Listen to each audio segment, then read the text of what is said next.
একটা যুবক ছেলে ছিল। সে ছিল মধ্যবিত্ত পরিবারের একমাত্র ছেলে। তার সংসারে অভাব অনটন লেগেই থাকত। মায়ের চোখে দুশ্চিন্তা, বাবার মুখে নীরবতা, সবকিছু সে চুপচাপ বুঝে নিত। একদিন সে সিদ্ধান্ত নিল সে প্রবাসে যাবে, নিজের জন্য নয়, পরিবারের জন্য। কারণ তার কাঁধেই ছিল পুরো সংসারের দায়িত্ব। প্রবাসের জীবন সহজ ছিল না। দিনের পর দিন কঠোর পরিশ্রম, ঘাম, ক্লান্তি আর নীরব একাকিত্ব। তবুও সে হাল ছাড়েনি, কারণ সে জানত ওপাশে কেউ তার টাকার অপেক্ষায় আছে।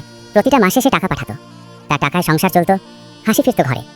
আর সে দূর থেকে শুধু ভাবত সবাই ভালো থাকলেই তার কষ্ট সার্থক। কয়েক বছর পর সে দেশে ফিরে এলো। ভেবেছিল এবার একটু শান্তি পাবে, এবার কেউ বলবে আর কোথাও যেতে হবে না। কিন্তু বাস্তবতা ছিল ভিন্ন। পরিবার বলল, তুই চলে আসলি কেন? এখন সংসার চলবে কিভাবে? বেশি দিন বাড়িতে থাকিস না, তাড়াতাড়ি আবার চলে যাস। কথাগুলো তার বুকে কাটার মতো বিঁধল। সে ভাবতে লাগলো, আমি কি শুধু টাকার মেশিন? আমাকে কি কেউ নিজের আপন মনে করে না? সেই রাতে কেউ তার কষ্ট বুঝলো না, কেউ জিজ্ঞেস করলো না তুই কেমন আছিস। ভোরবেলা সে আবার ব্যাগ গোছাতে লাগলো। চোখে জল ছিল, কিন্তু মুখে ছিল নীরবতা। কারণ কিছু কষ্ট চুপচাপ বয়ে নেওয়াই সহজ।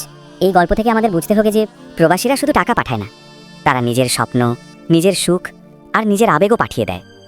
কিন্তু দুর্ভাগ্য, সব পরিবার সেই কষ্টটা বোঝে না। এই রকম ভিডিও ভালো লাগলে আমাকে সাবস্ক্রাইব করুন।